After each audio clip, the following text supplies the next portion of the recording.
Good evening, everybody. This is your host, Huge Pop, from the Huge Pop Wrestling Podcast. We're live on Facebook, YouTube. Thought we were going to be live on Twitch, but something's going on with that purple channel. And Kick. Tonight we're going to talk about Crown Jewel. And we're does it say live on your screen, Scott? It says end stream live, yes. Okay. For whatever reason, it doesn't say it on mine. It says still go live. So if it says live on your screen, we're good. We're going to check this out. The magic of live television. Yeah, it says live on mine too. Oh, sure, there he goes. Now it finally connects with itself. It's like, hey, yeah, we're here. Sorry, I didn't mean to interrupt. I just wanted to make sure we were clear. Cody and I were just talking. We are the most dysfunctional fucking podcaster ever lived. But that's what makes it fun and whatever, who cares? So, of course, we're coming off Monday Night Raw last night and Crown Jewel. Yes. And I'm just going to give an opinion real quick, and then we can talk about it. But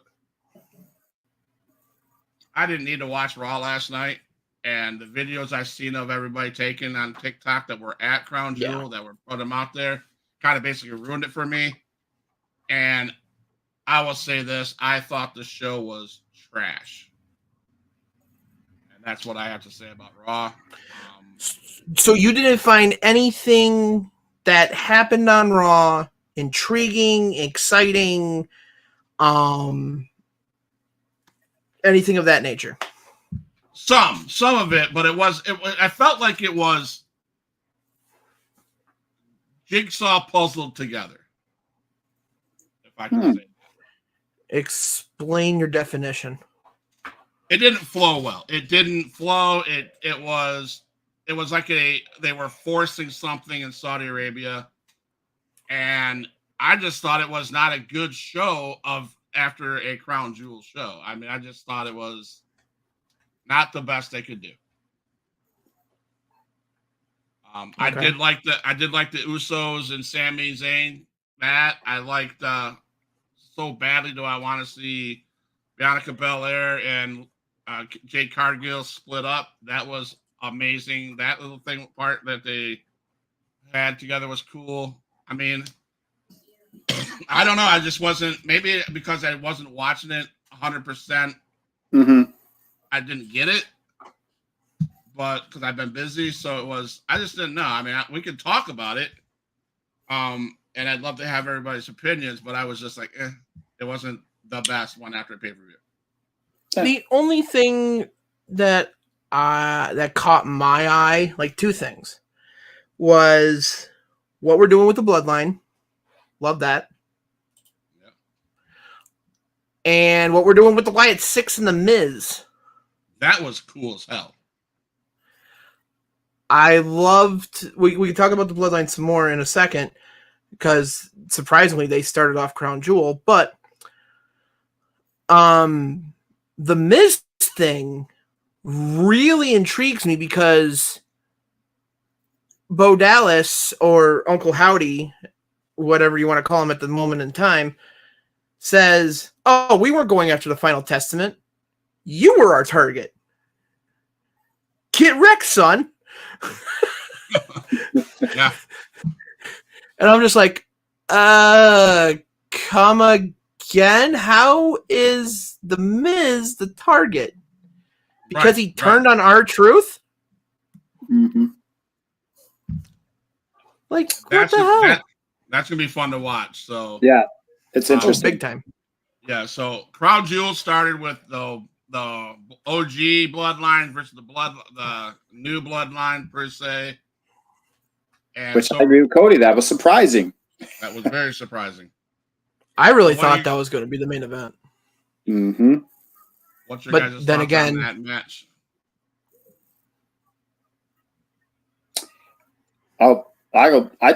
Match was entertaining. It had build like it. Here's what I liked about it. It wasn't just the spots and everything. As far as that goes, it was a you could say it's a match you would see on like SmackDown or something like that. But the build up and stuff, like you can't help but get into it. the way that they were building up like the hot tag and stuff to Roman, and the crowd was just losing their crap. And so to me, it took the match wasn't bad. I'm not trying to say it wasn't bad, but that made it even better for me was just like, because the way it was like, just, I don't know, that's called ring psychology, and the ring psychology was pulling me in. And so even though it wasn't like there wasn't insane stuff happening, I really enjoyed the match because of that. And then, of course, because of all the way that it climaxed and everything happened at the end, where you're like, so I liked it. I liked the match. I was very entertained. I was shocked that it started it, but very entertained by it. Cody? I was like I think we can all agree we were all shocked that this was starting the freaking show. Mm-hmm. If anything, I thought they were going to start off with the triple threat United States title match, which we'll get to soon. But the fact we started off with this, I'm like, okay. And I was wrong. No pre-show matches. So I'm automatically out of the running for who was right, because I was done after that. I'm like, ah, shit. Yeah, it was, the ring psychology was very well done between everybody involved. Yep. I don't know how I feel that Jacob was in this match, because I think Roman and Jacob should be separated. They should not be touching until at least Rumble. Like, that should be a match on its own. Yeah. At like in between Rumble or in Mania or after Mania or something of that nature. They shouldn't be touching, but it's whatever. And the fact that it's Tongaloa, or no, right? Tongaloa or Tamatonga? No, Tongaloa. Tongaloa is the one that was sitting on the outside. I'm like, that guy's a freaking gem. I love him. He's been doing a lot of good shit. Why is he the one on the outside? I guess he looks more intimidating in a freaking suit. I don't know. Yeah. But the ring psychology between Jay and Roman definitely was there. That was definitely something that I could sink my teeth into, because I'm like, holy shit, he's putting his hand out and Jay's just like, no, Jimmy, boom. Yep. And then the ending, it was good. Right. And the ring psychology with that non-tag, right? You know, that's just these little pieces that you just mentioned and Nikki D mentioned. This is why the Bloodline story has been so good for 4 years. Mm-hmm. Oh, agreed. Because that little no hand tap leads into what happened on Monday Night Raw, leads into Sami Zayn kicking the shit out of Roman Reigns, whether it was an accident or not. Yeah. Leads into Monday Night Raw and Sami going, and Jimmy's looking at Jay like, what the fuck? You know, and so that non-hand smack to the OG tribal chief, that spoke volumes. Oh yeah, in the story, you know. Yeah. And then the way it ended, and then I know for sure I want to watch SmackDown, because I want it. Of course, Sami Zayn will show up. We know he will, but I want to see him show up and see what they have to say on SmackDown, because they're gonna build it back up. Because that family dynamic is still not there, which is an amazing story to watch. Oh yeah. I mean, agreed. I think of I won't say it, but I have family members. Okay, I'll just say it like this: I have family members that bitch and holler at each other, right? And you just want them to make amends, but they won't. And this is what they're doing with Sami Zayn, right? And so I just think everything how it ended and how Monday Night Raw with the four of them, you know, Sami Zayn and all that. I think that was brilliant story, brilliant psychology, brilliant. I don't agree with it being the main event or the start of the show, but great psychology, great match, great storytelling. again, that's why I think Cody Rhodes is getting pushed to the side because there's no great storytelling. You know, I agree. I'll just say we were, you know, just to piggyback also off what you guys were talking about as it pertains to the story, right? If you think back on even watching wrestling growing up, right? You had somebody who would do something like a slimy heel would do something horrible to a babyface, and then within like I don't know a couple months, all of that is like forgotten. But the fans never forget. They pretend it never happened, right? So then we just kind of go along with it. And what I love about this is nobody's forgetting anything. That there's still animosity there. Like Jay isn't all like, yeah, okay, all right, Roman, that's cool. You know, like he's there, but he's not there 100% like he was before. Nobody's forget. Think even back to like WrestleMania, where Roman had the chair in his hands and he had a choice to make. And he looked over, he's like, you know what, frickin' Seth, I'm going to blast you because this is what you did to me. And everybody knew why he did it. There wasn't a single person that was confused as to why would he hit Seth? We all knew. And that's the thing is like, we're not being, and this is no disrespect again to the people who did the stories and did all that stuff before, but we're not being treated like children with a memory span like this anymore. You know, it's like, Well, I mean, kind seriously, because this stuff is still like legit. And so, yeah, you can get back with somebody or you can team back up with somebody. But if there was unsettled business, that business is still unsettled. It hasn't just evaporated. And that's kind of what I like about the way this is, you know, especially as it pertains to the bloodline, the way that it's going. Like all of that stuff is still there. And that's what's so beautiful about Sammy coming back into the mix too and all that stuff again. It's like, it's all still there. And he articulated it beautifully on Raw.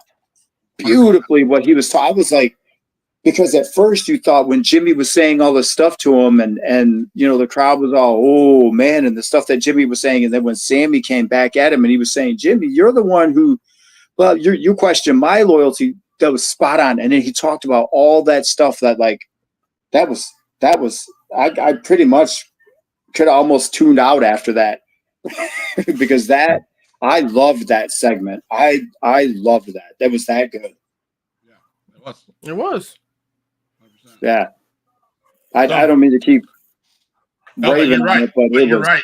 Sami Zayn and all his comments of, you know, Jimmy, it was you, man, not me.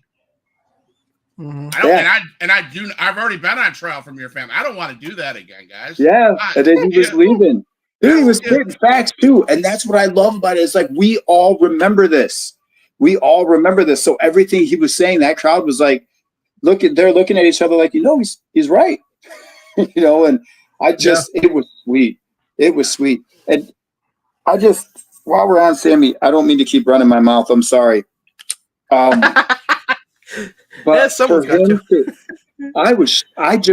when Sammy was speaking fluent Arabic, I was like, like, did I miss something here? No. I didn't know that. He had a huge issue about going to the Crown Jewel for the longest time until I want to say the Bloodline storyline. Because he is what the fuck is he? He's Aryan. He's a Canadian Aryan. Does that explain the scarf? Yes. Yeah.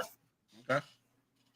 Oh, wait, I always thought he was just Canadian. And then when he just was letting it go, I was like, there's no way. That's just funny. Yeah, I was like, I just like the statement. I just like the statement of, I just thought he was Canadian. Yeah. What about his religion? Oh, it's Canadian. Canada, you know, whatever their religion is. Fuck them. Well, yeah, dude, I was like, okay, he's too.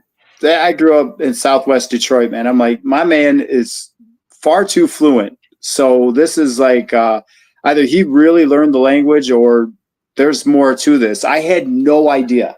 I had no idea. So when he was saying that, wow. Yeah, he's a Aryan, so he practiced the Muslim religion, and he is so entwined with it that it literally took the bloodline storyline for him to go back to have that forgiveness after everything that went on with the reporter and the plane situation and shit like that. And Sammy was just like, yeah, no, fuck this. I'm out. I'm done with this for a while. Wait, okay. Now you got to. I'm sorry, Huge Pop. What happened? Okay, so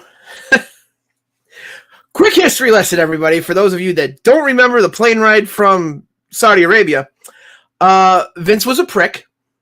This is 2019. 19. This was the first trip in 2019 to Saudi Arabia. Vince was a prick.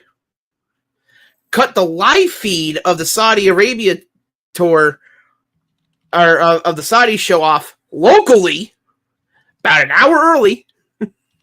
Whoa. Told the Saudi government, pay me. And the Saudi government's like, we're going to hold the plane here, which then turned into NXT invading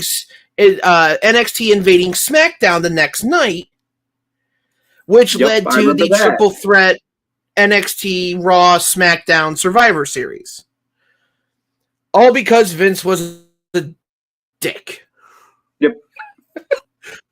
So I remember that. And it was I think it was the second trip in 2018 that there was a reporter there, an American reporter. I can't remember the dude's name, but he was beheaded in Saudi Arabia. And Vince still does the tours because he's under contract. But when you're getting paid in blood money, you're going to take the job offer. I remember that. Oh my gosh. Okay. So it took Sammy, roughly about 4 years, four almost 5 years to say, well, it's had its time. We're in the storyline. We got to go. So you're saying Sammy he refused to go. He was, obviously he was upset about all that.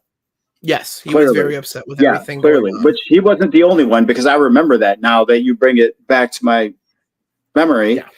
A lot of people were upset that WWE was still going and still doing that. And it's like, I remember that. If anybody wants to go watch John Oliver's Last Week Tonight about it, it's great. He tears into WWE's asshole. It's great. Nice. But we should probably continue on to the next match, which I can't believe they put this on next. The 4-way women's tag: Bianca and Jade, Damage Control, Chelsea and Piper Niven, and Jakara Jackson and Lash Legend. 3 takeaways from this match. That's all I have. Chelsea Green needs to be a fucking world women's champion in the next 7 months, if not sooner. Jakara Jackson and Lash Legend actually look really good. I didn't see any mess ups from them, and I am really strict on mess ups, especially from rookies. Mm-hmm. Damage Control pretty much ran the match, which is fine. I'm okay with that. Mm-hmm. And obviously, we knew who was going to win. Mm-hmm. But Chelsea Green should be Women's Money in the Bank next year. Don't at me. She's hugely entertaining. She just the part where she's like, I don't know, she just does these things that are like quirky, but then they're great. They just work. Like when she's all hyped up and she climbed up to the top and she was going to do that moonsault, and she was like, screw that, I'm going to come down. And the crowd was like, yeah. And then she came down, they're like, oh, and she was on the second rope and she's like, yeah, I'm going to do it. And they're like, yeah. And she was like, no, And she climbed. They're like, oh, and then she was going to do a moonsault off the apron. And they were like, yeah. She was like, no, I'm not going to do it. And I got into that because the crowd kept going, yeah, oh, yeah, oh, yeah. And then finally she said, screw it. She turned around and just jumped like this. I don't know. She just does these her facial expressions and her body language when she does something. It's like it's very it's entertaining and it's very believable. Oh, like yes. Her eyes, the eyes tell a story, a lot. Like when they really get into something, and her eyes when she was like, oh, I'm not doing that. When she like chickened out on doing the moonsault, it was like she legitimately looked like she was like, oh, that's a bad idea, and she was scared. She's entertaining, man. She would I could see her. I agree with you as far as like the world championship thing, because she's just she's great at what she does. That was a surprisingly entertaining match. I will say that too. It had cool spots in it, and yeah, it surprised me. Not because it was the ladies' match, but it just surprised me. Well, I'm going to say because it was a ladies' match, it surprised me. Okay. I'll agree with Jackson and Legend being great. Better than I thought they would. I was like, okay, they didn't disappoint at all. Green is she's amazing. And I agree. She needs to be a champion like tomorrow. I mean, come on, guys, let's get her done. That's, whatever. What the right people want for the moment. But what I love the most about this match was how it, again, like the Bloodline match leading into Monday Night Raw. This match works perfectly what happened on Monday Night Raw with Io Sky. Yeah. Mm-hmm. Amazing story putting together, right? We went from Crown Jewel. So I say I didn't like Monday Night Raw, but I liked what they did with it. They brought the Crown Jewel into Raw with Io Sky, not damage control, but Bianca Belair and Cargill got pushed over the ropes on Monday Night Raw. They're obviously going to break up, and Io Sky was there to cause all that. Mm-hmm. It's just beautiful. It was beautiful. I mean, weren't they eliminated by Rodriguez and Liv Morgan? Rodriguez, but but Sky won that bit. Sky won it last night. Yes. Oh yeah, she won it. So it's gonna be a great match. She was there to clean up the pieces, right? Mm-hmm. And of course, Liv Morgan and Rodriguez screwed over whatever, but that's what they do. They're amazing. So that match and what happened on Raw went hand in hand. Beautiful stuff. Mm-hmm.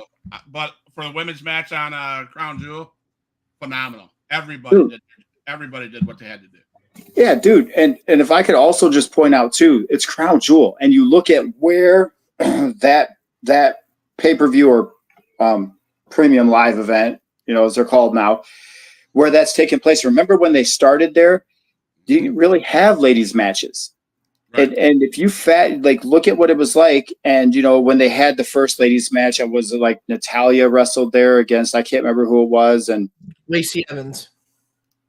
Yeah, and they completely, they still cover up, just as a respect thing, but they cover up like here all the way down, not showing any skin and stuff like that. But you look at that, how it started, where they couldn't really have the ladies matches, and look at what they had at Crown Jewel and how into it the crowd was, and how they were raving and chanting, and everybody loved it. That's come a long ways. That's just the energy off that match and how into it the crowd was. And I thought, this is freaking cool, man. This is really, really cool. So I just wanted to throw that in there too. I mean, for a country that's just letting their women drive for the first time for 6 years ago, they're progressive. They're getting there, Cody. Never a dull moment on Houston Wrestling Club. They're getting there. Who knows? In the next 5, they'll be able to vote for their prime minister. Anyways. Frickin' Rollins versus Bronson frickin' Reed. This is amazing. one thing to say about this match. Bronson Reed is main event, no matter what. Yep. Mm-hmm. That's all you need to say.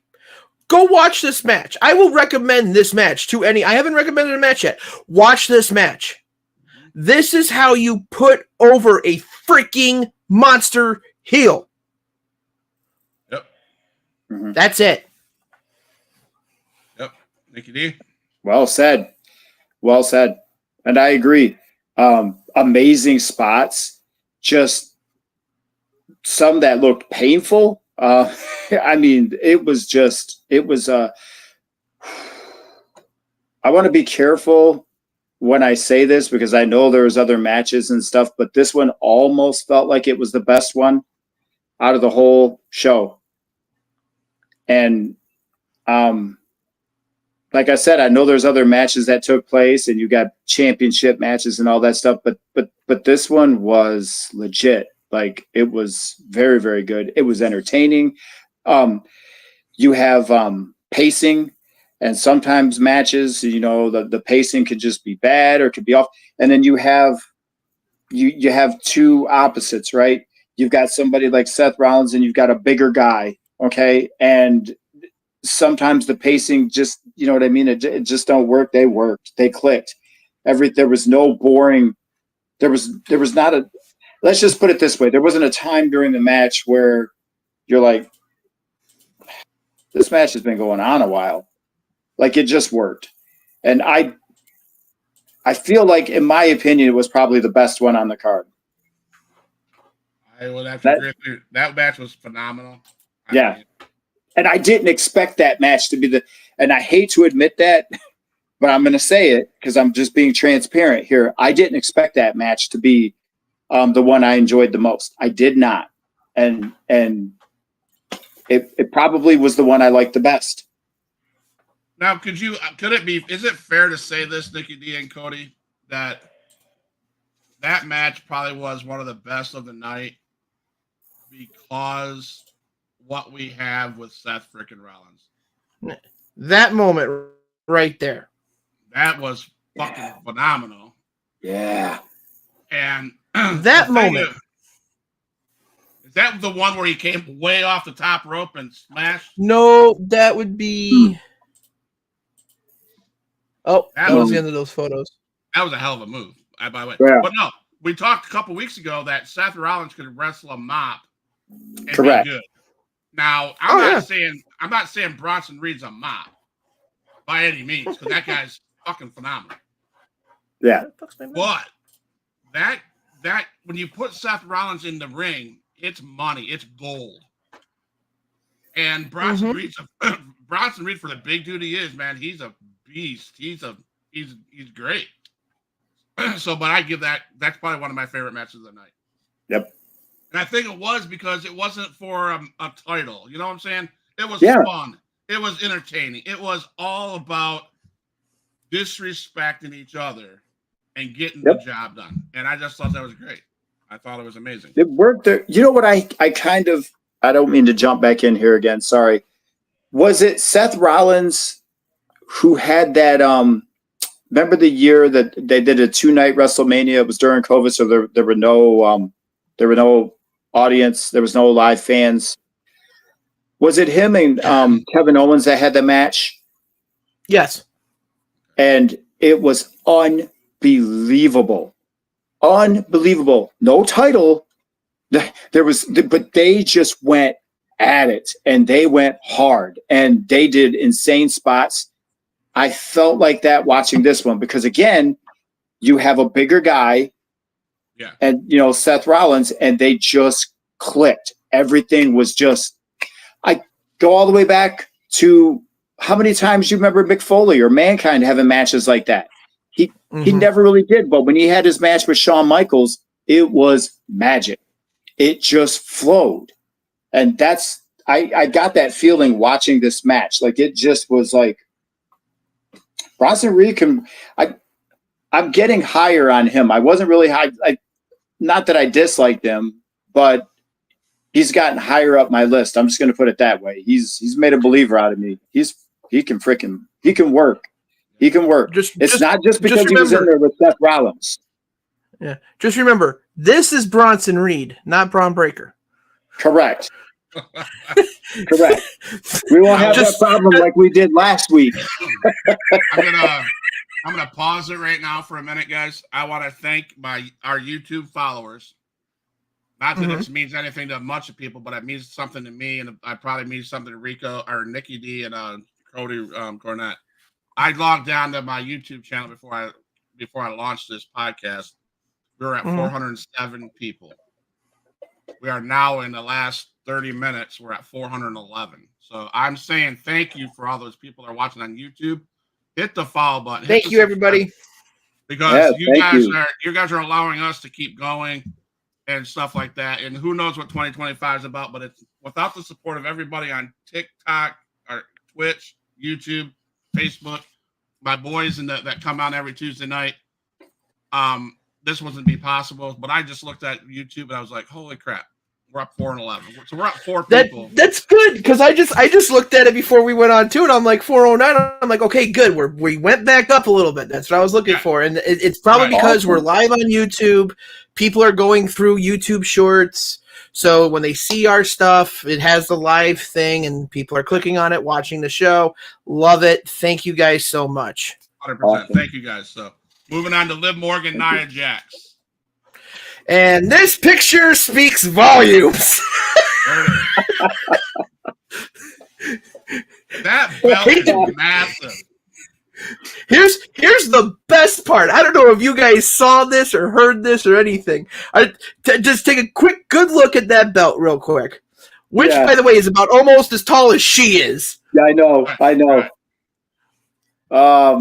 Yeah. The Saudi government put so much money into that title, both titles, that they are not allowed to leave Saudi Arabia. They will be in the WWE exhibit or experience or whatever the hell it's called over there. Yeah. And the winners go home with like a Super Bowl ring, which, by the way, is like 3 times the size of a Dynamite ring. That ring is sick as hell. The ring is Cody sick. had such a hard problem. That belt, but the belt, I thought they were big, but man, when Liv Morgan was standing there with it, I was like, dude, that's just massive. That belt is the size of her. Yeah. I have to go to Cody Rhodes real quick, just because his is even like hers is like a decent size. I would say hers is like a better size for a men's title. If I can get to it. Jesus Christ, there's so many pictures. They did a good match. Come on, Cody. Give me a fucking shoulder pose. Perfect. That'll work. That's not photoshopped. That's not photoshopped. That's the size of that belt. That's the size of that belt. Wow. That is crazy. Just massive. Both those matches were great. Oh, yeah. I thought they were. Both. I mean, and I don't know if it was on Raw or if it was on the end. Is it Ludwig or whatever his name is? Ludwig Kaiser. Ludwig Kaiser. He's like pissed off because Gunther is like being a man about this thing, going, "Yep, I lost it this time." And I don't know if you've seen that interaction, but Ludwig said something, and Gunther was like, "Get the hell out of here, bro." I think there's going to be a Gunther Ludwig Kaiser match going down the road. I think that's what I feel. I don't know if I'm right. Probably not, but probably. We'll talk about that when we get to it. But no, Liv Morgan, everything it needed to have in it. I mean, I thought it was a great match. You know. Yeah. I mean, but come on, here. As much as we want Chelsea Green to win a freaking title, can we give a title to Tiffany already?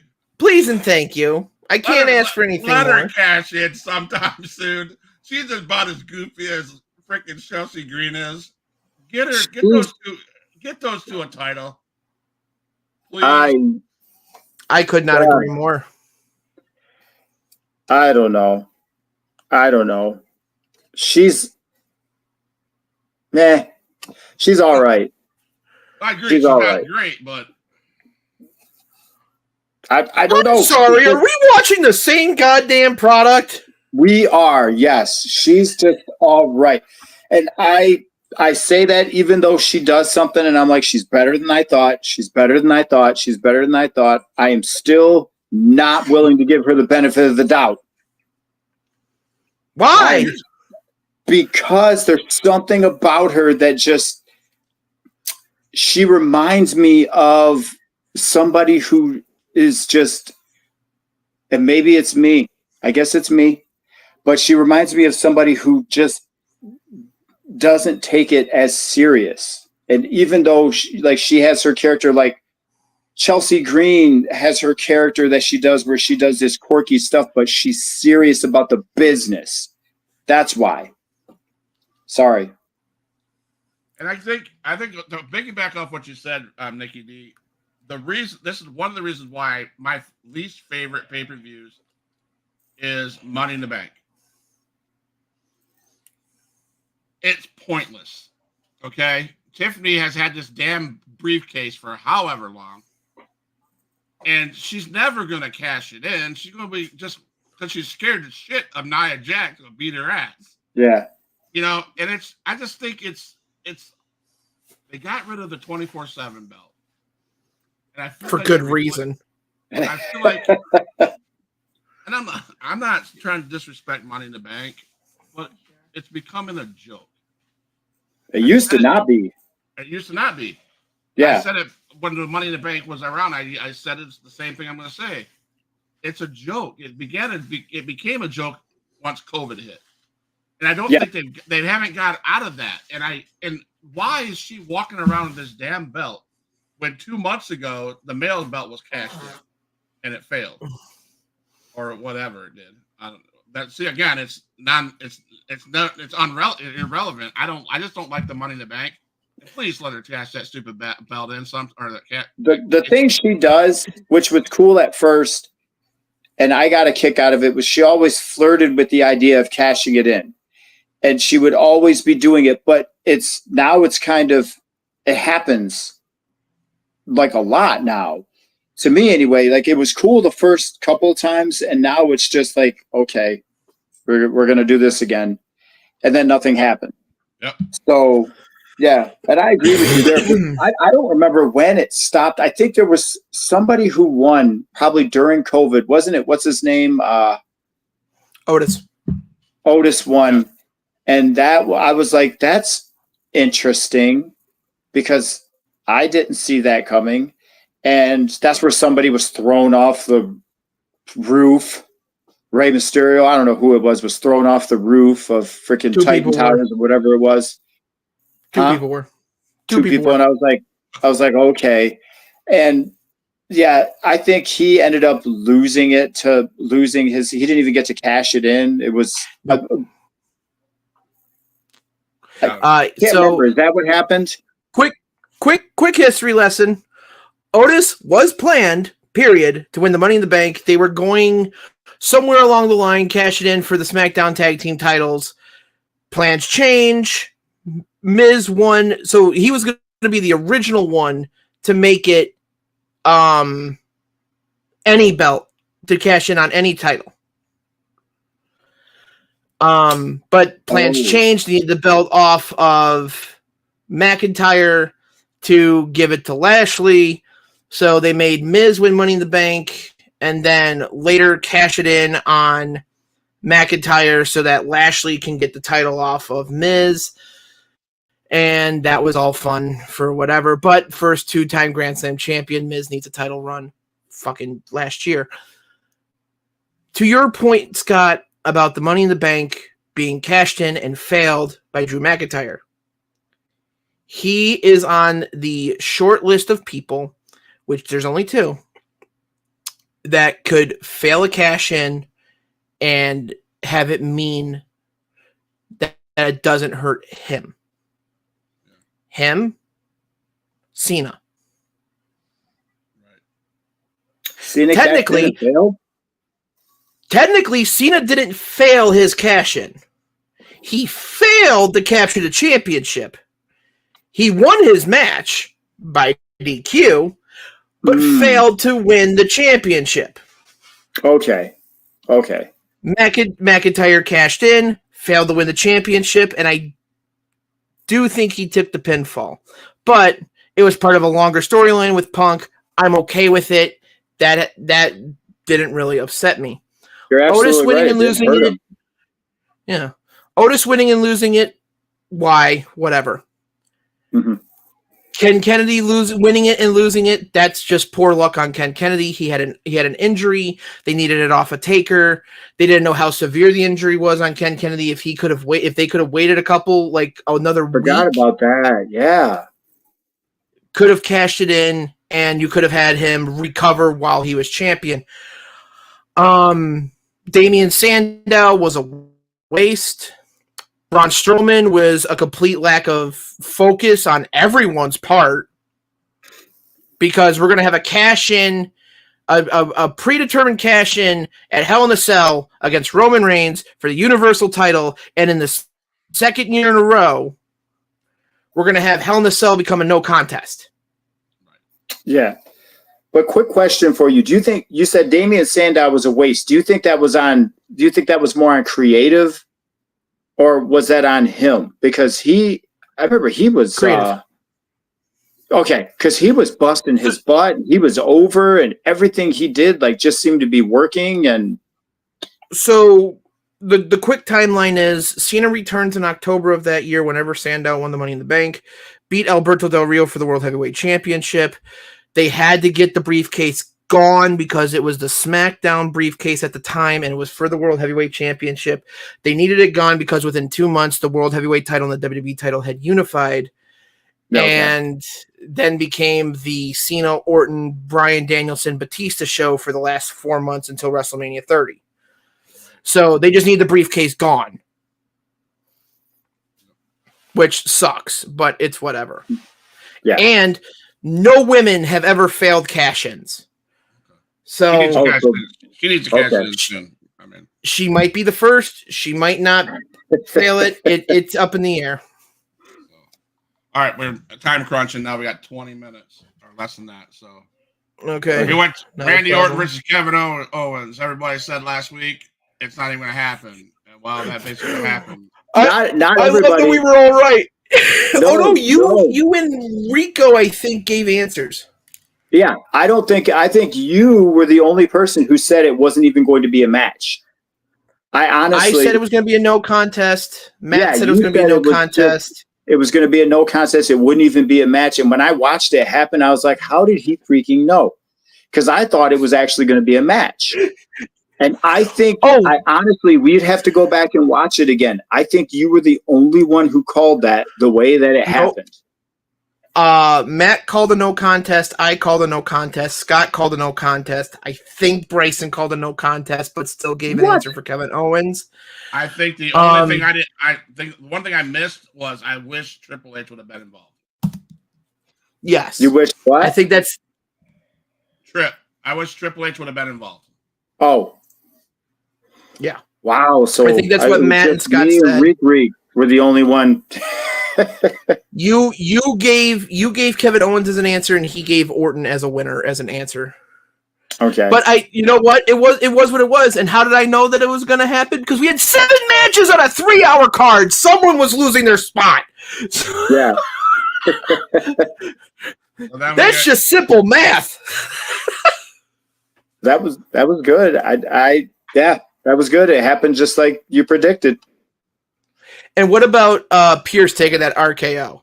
I thought that was great. That was awesome. I didn't see that coming. Kind of, sort of, because it's Randy Orton, but when it happened, I was like, dude. Yeah. It was good. When KO. Go ahead. Oh, sorry. When Kevin Owens when he got ticked off and he hit the stunner on the referee.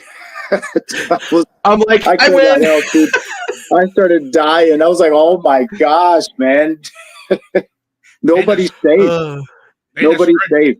They destroyed the official. They destroyed everybody. That's like, I know. It just lit everybody up. It was cool. It was cool to watch. Yep. And then now we have where do we go next? We went to Triple LA threat Knight, U.S. title. LA Knight, Andrade, Carmelo Hayes. I wish Carmelo would have won. He needs to be a push, but whatever. He's dope, and I didn't like how this match played out, and it's not. It has nothing to do if I'm a fan of LA Knight or not. It was just the way the match was put together.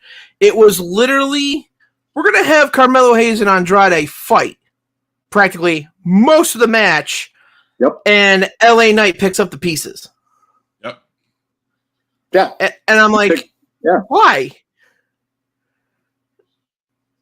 Like, I get keep LA strong, but that seems a tad bit like out of left field for a star of his caliber, for his match qualities. Yeah. Mm-hmm. And did you see that miss jump to the top rope that he did? Crotched himself? Oh, that was great. I'm like, ha! How do you do that, right? Yeah. He did it perfectly. I don't know how I don't even know if it's a fuck up. To be honest, he crushed himself exactly the right way, perfectly. There's no way you can time that. Yeah. So we finished tonight with the main event, right? No. Yeah, the main event. Main event, undisputed champion versus heavyweight champion Gunther versus Cody Rhodes.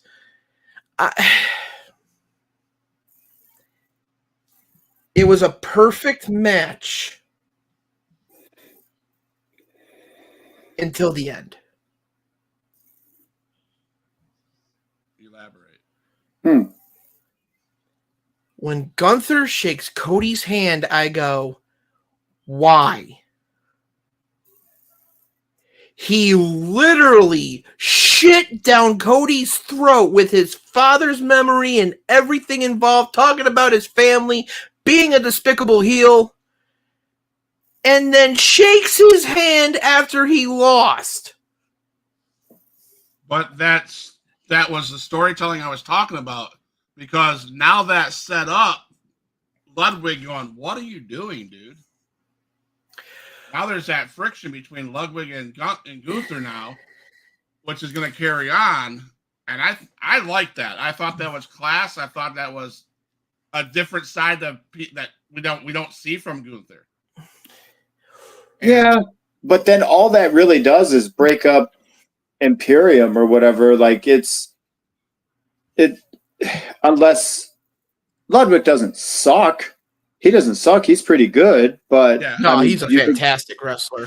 Yeah, he's good, but I don't know if they're going to turn that into like a big feud, when they break them up, or what. I will say this though, he shake his hand initially, like when this match was first getting built, like when they were first starting the build up for it. He shook his hand and then he started crapping on him and trashing him and cutting his promos and all this. I thought they met in the middle of the ring and then he shook his hand or something. Didn't that happen?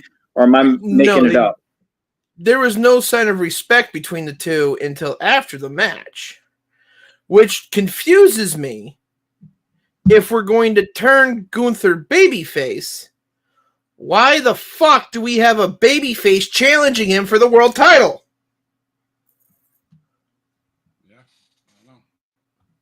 That's a good point. Why are we not pulling the goddamn trigger on Dominic? Dominic, dude, he's so dope. Speaking of Dominic, you get every time it showed him on the side, like the camera would pan over and show him, and the crowd would just lose it and start booing, just booing him out of the arena.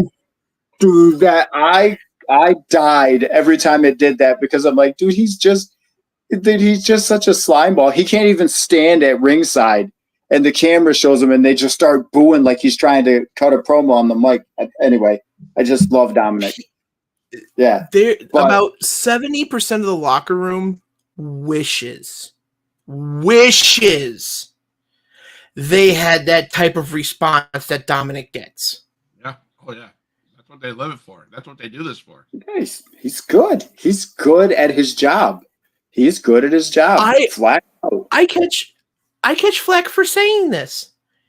He is the number one heel in professional wrestling. MJF doesn't get this shit. Yeah. Zack Sabre Jr. doesn't get this shit in New Japan, and he's portrayed as a heel wrestler right now. Mm-hmm. A lot of like major promotion guys. Chris Jericho doesn't even get this type of heat. Now, And he's MJF a 40-year veteran. MJF used to get that kind of heat. Did he? Yes, yeah. Well, you wouldn't know. You hate AEW, so you wouldn't know. I watch everything MJF does, though. I watch because I love him. Yeah. But he never really had the heat of where he would put the mic up to his face. You can't even talk. And he couldn't talk. He would talk regardless. Dominic gets no words in. He can't do a promo. Even though he's good at it, he can't do it. Because the crowd is so goddamn loud. Yeah. There's no point in talking. Yeah, nobody. I mean, people have come close, but dude, nobody has had that. Nobody. Where someone else has to try and talk for you, like when he was still with Rhea Ripley, and she would grab the mic and say, "You're going to listen to him," and blah blah blah, and this and that, and then she'd give him back the mic, and he would go to say something, and they would just boo him out of there. Like, even if you like him, you're still going to boo because it feels good. Yeah. And yeah, he's good at his job. Cody, I think I might have to agree with you. He might be the best heel. He might be. Yeah, I wouldn't say the best heel. I said number one heel. He is heel number one. He is the top heel in all of professional wrestling. I'm not saying the best. Okay, well then, if he's the number one heel, then why would that not make him the best? Or does the best entail like what all does that entail? Because if being a heel is getting heat, he's getting heat. It doesn't necessarily just entail getting heat. It entails that you can get heat after even being a babyface. So he was only a babyface one time and a heel one time. He went from heel to super heel. He didn't really go back to babyface. MJF has done heel to babyface to heel. Jericho has done babyface heel, babyface heel, babyface heel, babyface heel, and people still boo him. He still gets heat, but not like the Dominic Mysterio effect. It's hard to determine who's the best. Yes, he is, I believe, the number one, but I don't think he's the best overall because Bobby Heenan, he was a good heel. I think he was probably one of the better heels of all time. Dominic is definitely top 5 all time, no questions asked. Wow, somebody who's never been face, like Ted DiBiase. I think he might be the only one I can think of that was always heel in the WWF. For his whole career. Well, he was heel still in WCW, wasn't he?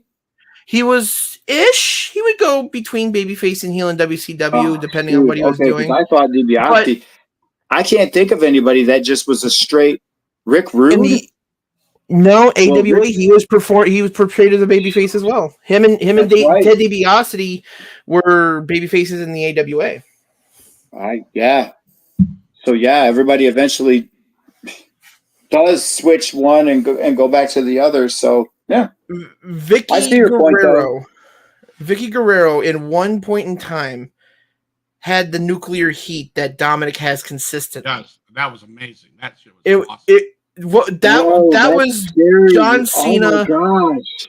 Yeah, it was John Cena, Dolph Ziggler, Vicky Guerrero, and Jerry Lawler in one segment. And that whole segment, she just couldn't talk like Dominic couldn't.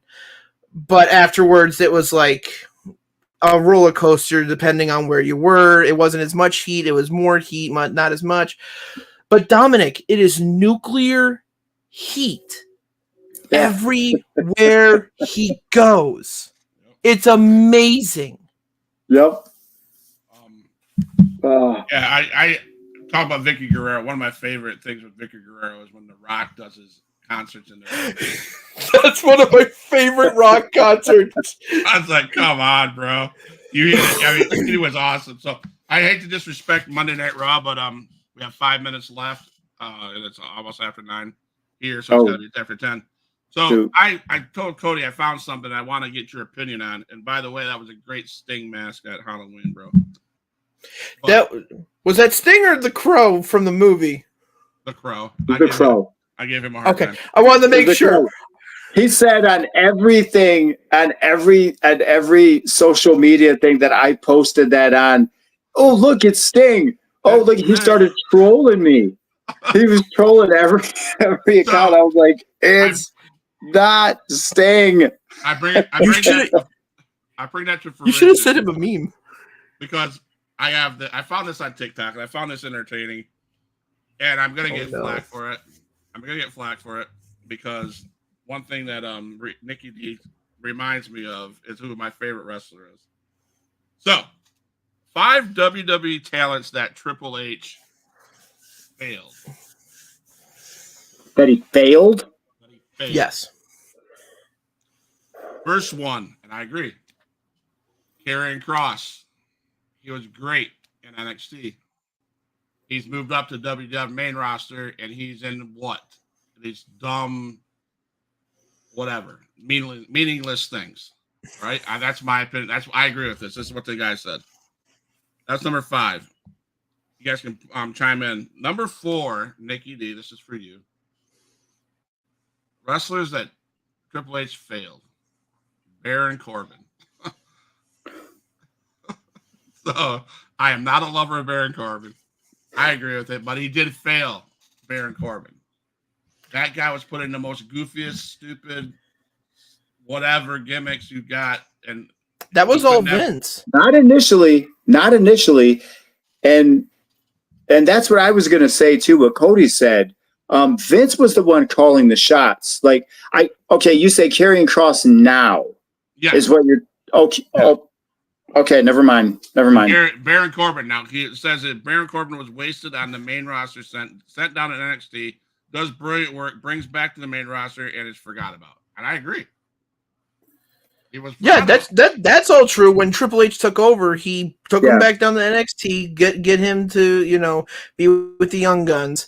Which fine, nothing wrong with that. I called Baron Corbin the Sean Waltman of his generation for a reason. He in my opinion is the measuring stick in the WWE. If you can't have a good match with Baron Corbin, you're in the wrong fucking line of work. Right. DIY's number 3.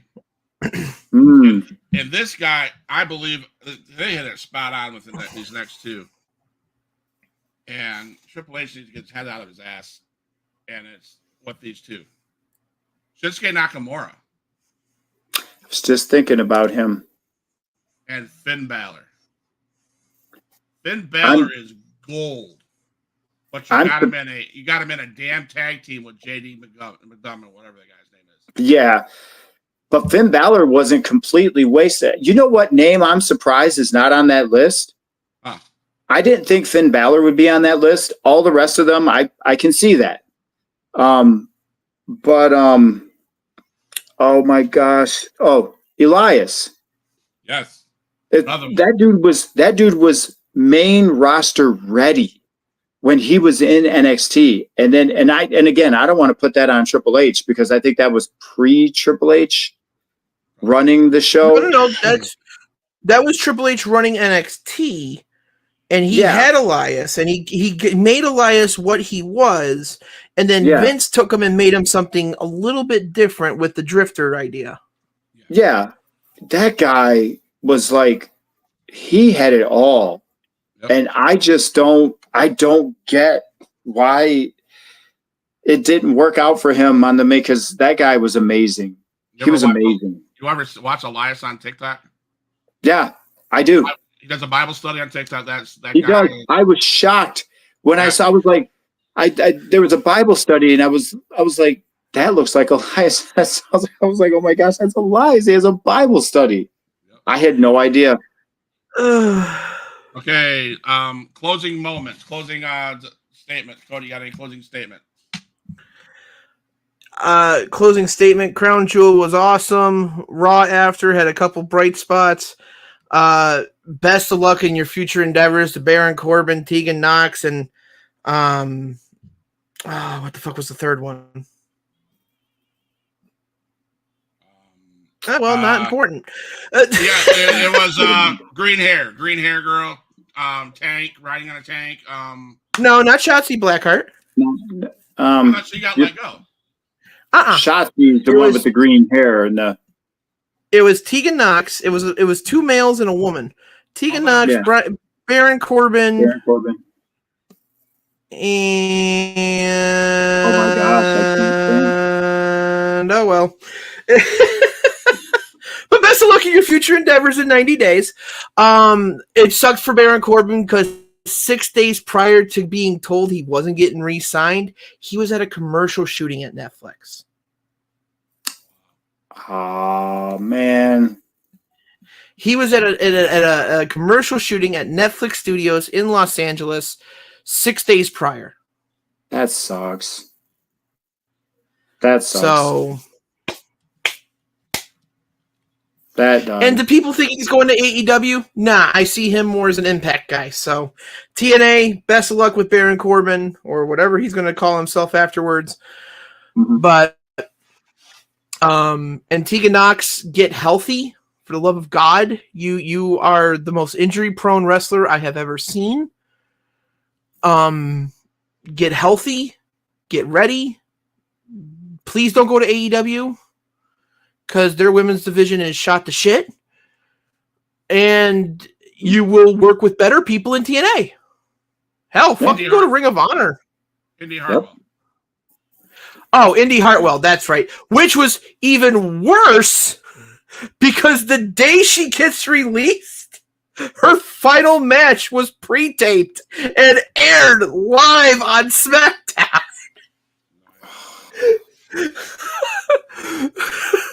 That aged well. Right? No. Nikki D, got any closing remarks? Oh yeah, Crown Jewel. Love the energy. Some surprisingly good matches, awesome moments. The one thing I didn't get to say in that triple threat match were the high spots that were performed. There were so many cool spots in that match, and LA Knight was involved in them too. But he usually was like Cody said perfectly. He took the words out of my mouth. He was kind of there to pick up the pieces. He would hit something afterwards. Fun match, like fun pay-per-view, and I'm just excited for what's going to happen down the road with the bloodline. That's just got me like. And the last thing, I know I'll shut up, or I know we're out of time.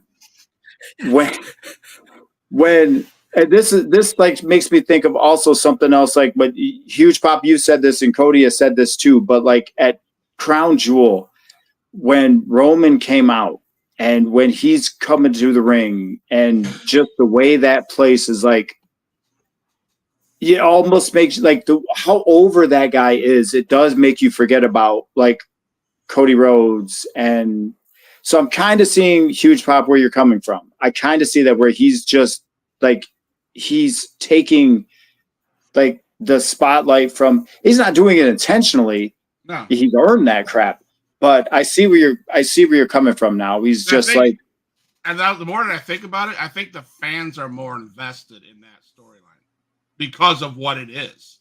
Yep. And it's been around for 4 years, and it's going to continue being a huge storyline. I mean, it's better. It's going to last longer than the NWO, right? It's going. I don't know how they keep doing it, but it just the NWO only lasted like what 2-3 years. Yeah, yeah. But I'm saying, how they do it is those little pieces, like you said earlier. Sami Zayn remembering the no tag to Roman Reigns. Yep. Those little bits and pieces. Whoever's running that part of the show is amazing, brilliant. And wait till the wise man comes back. Yes, we need some of him in my life. Yeah, like it's just full circle. Yeah. Yeah. I have to say, Crown Jewel was amazing. Raw after, was, I said it in the beginning, but it all flowed. It all made sense in the important parts. I'll say this every Tuesday night. I say this. It's amazing hanging out with you guys. Thank you everybody for watching on TikTok, on Twitch, on YouTube, on Kick, on Facebook. Thank you for the support.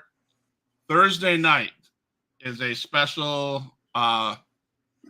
guest on the Huge Pop Wrestling Podcast. This young lady is a ring announcer for one of the indie promotions down here in Florida. CCW, Coastal Championship Wrestling, and let's hear from her. Hello, everyone. Julie Cutler here, coming to share some very exciting news, which is I'm going to be a guest on the Huge Pop Wrestling Podcast this Thursday, November 7th. We will be streaming live at 8 p.m. Central Time, 9 p.m. Eastern Time, and you can find us on YouTube, Facebook, or the Kick streaming platform. So go ahead and subscribe to any or all of those now. Again, it is the Huge Pop Wrestling Podcast. We are going to be going live, and this is going to be very interesting for me because, as many of you know, I'm usually the one holding the microphone, asking the questions. This time, I'm going to be on the receiving end. So come and join us this Thursday, 8 p.m. Central, 9 p.m. Eastern. I'll see you then. Stay tuned on Thursday night. If you have any questions for this young lady, please send it to the Huge Pop Wrestling Podcast. Like I said, I can't wait. She's amazing. I met her down at the WrestleCon. I met through CCW. And I am going to say Huge Pop Wrestling Podcast out. Don't go nowhere, guys. All my dogs, make some noise up in this house.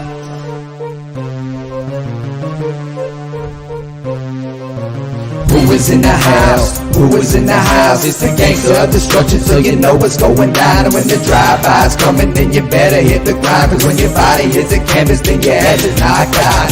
Who is in the house? Who is in the house? It's the gangster of destruction, so you know what's going down. And when the drive-by's coming, then you better hit the grind. Cause when your body hits the canvas, then your head is knocked out. Like with Adrian Whisper is